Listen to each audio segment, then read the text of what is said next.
Magandang umaga, narito na ang PTV Balita ngayon.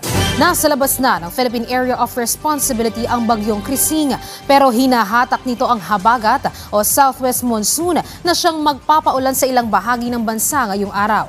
Batay sa forecast ng Pag-asa, heavy rains to intense rains ang posibleng maidulot o magdulot ng pagbaha o landslide ang mararanasan sa Pangasinan, Zambales, Bataan, Cavite, Batangas at Occidental Mindoro.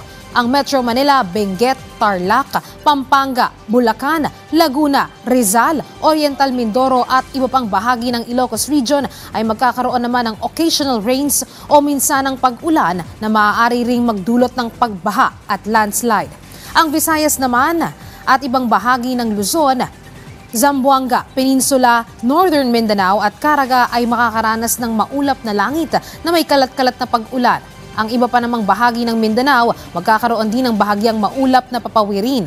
Huli namang namataan ang bagyong Krising sa loob ng PAR o Philippine Area of Responsibility kaninang alas 3 ng madaling araw, 655 km west ng Itbayat, Batanes. Ang bagyo ay may international name na Wipa.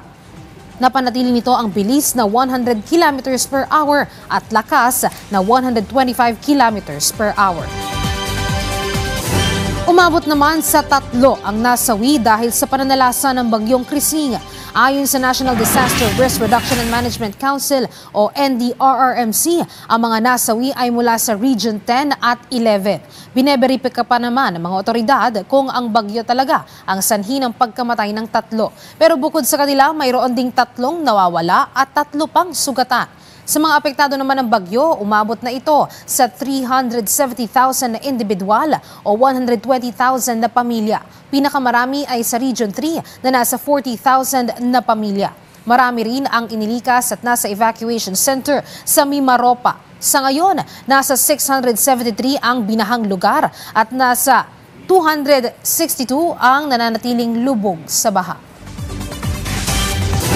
Atin ang mga balita sa oras na ito. Para sa ibang updates, i-follow at ilike kami sa aming social media sites sa @PTVPH. Ako si Luisa Erispe para sa Pambansang TV sa Bagong Pilipinas.